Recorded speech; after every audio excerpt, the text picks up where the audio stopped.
Mugakulembedde enkyalero obumu obunaabala abantu bagabye bungi abasawo bagobeddwa lwa nguzi gavumenti yakuzimba ekibuga ekitagenda mu mmotoka.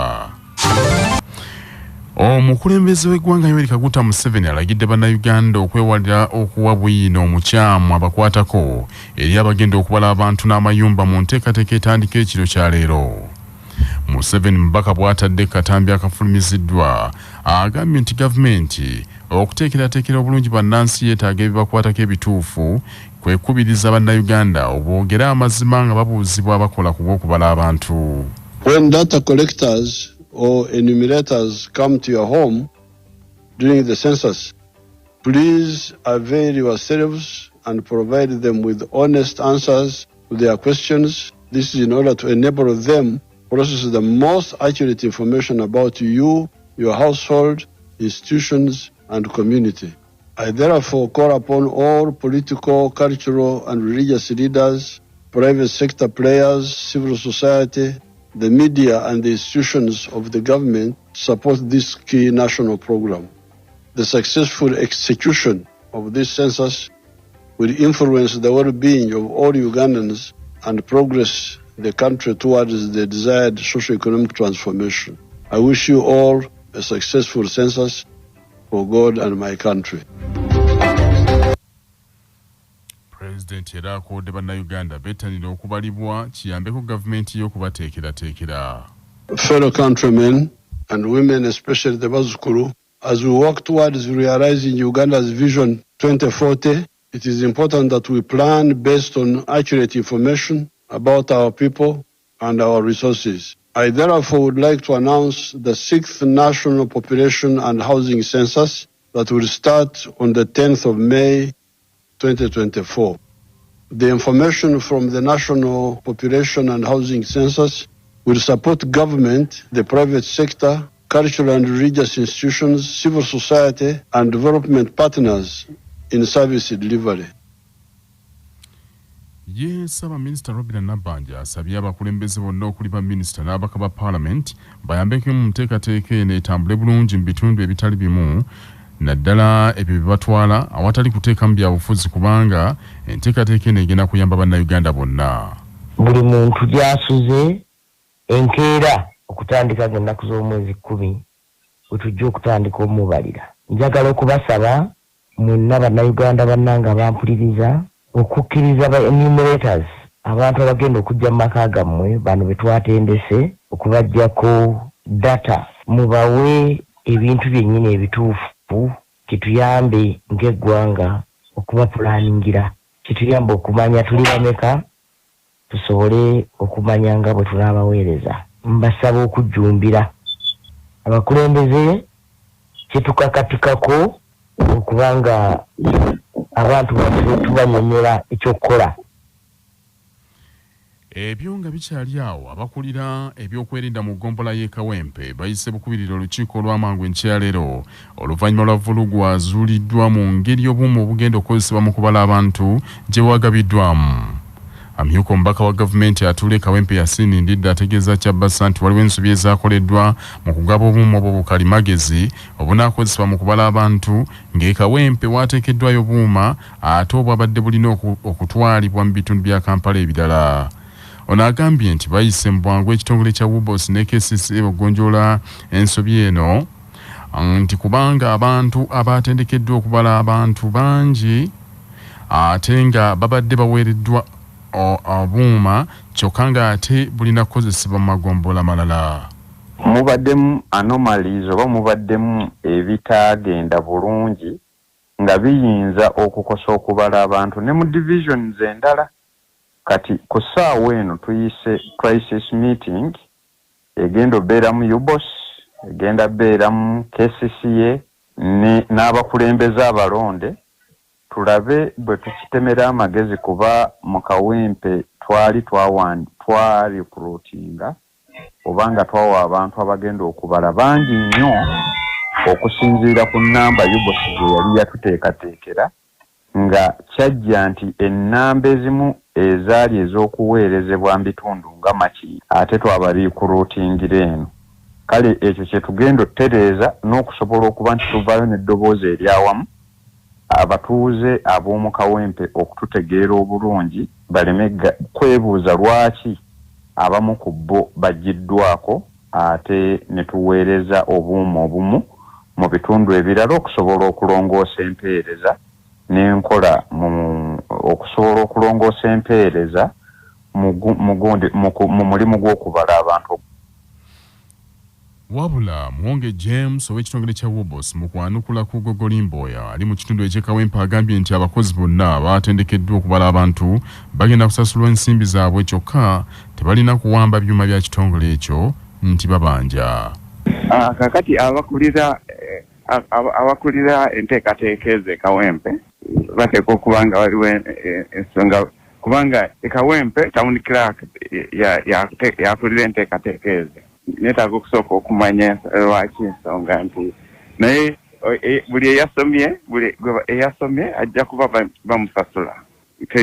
Tekiriko nti tablet okugitereka ejja kubanga musingo nti bw'otonsasula sigizeeyo.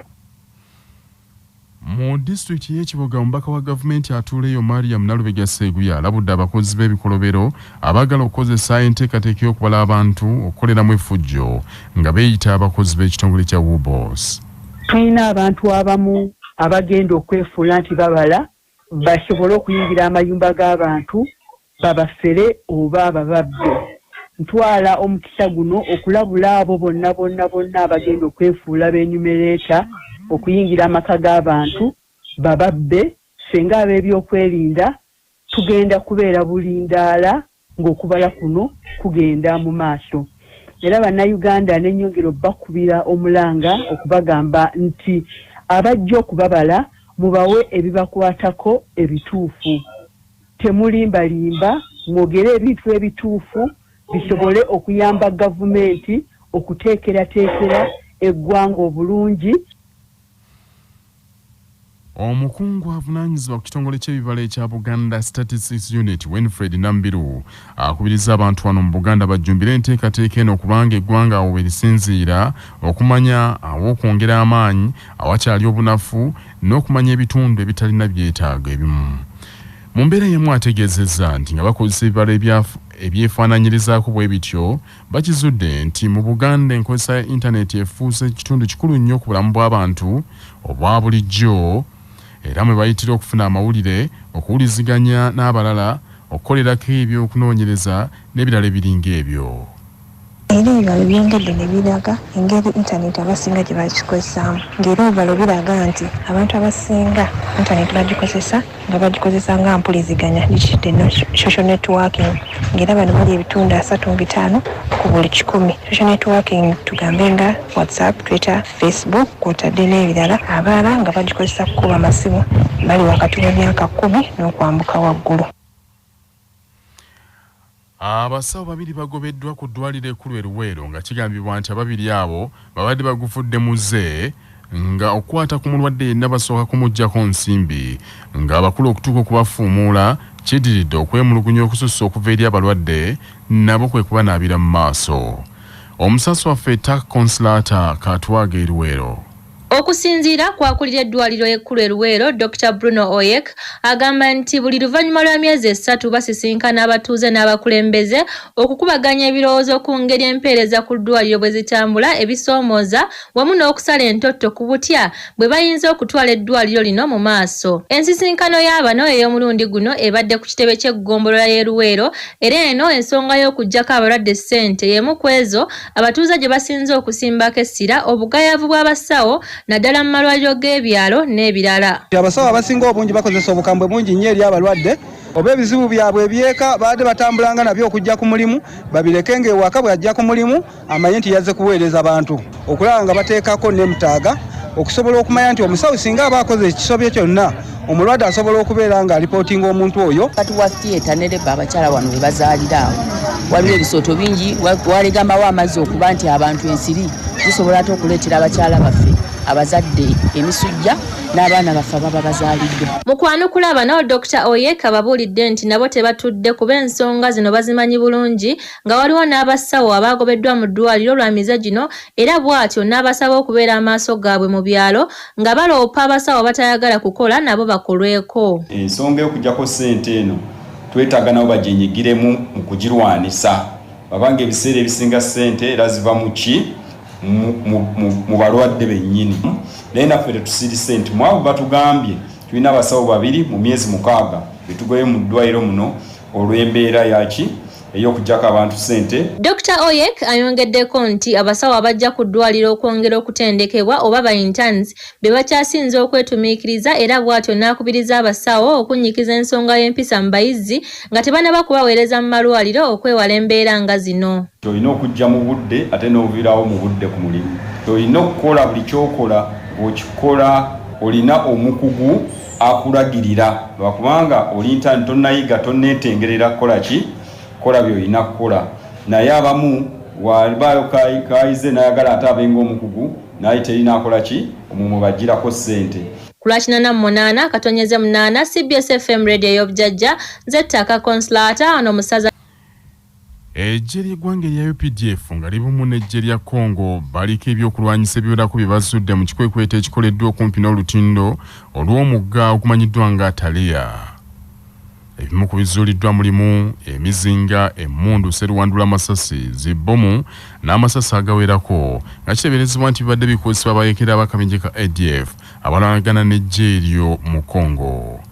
Kigambibwa nti ebyokulwanyisa bino bibadde bikozesebwa abayeekera abaakubwa gye buvuddeko bwe baali beekukumye mu kiwonvu eky'emwalika era bambega b'amagye ku njuyi zombiriri okuli aba Uganda n'aba Congo babadde balinnya abayeekera bano akagere okumala ebbanga.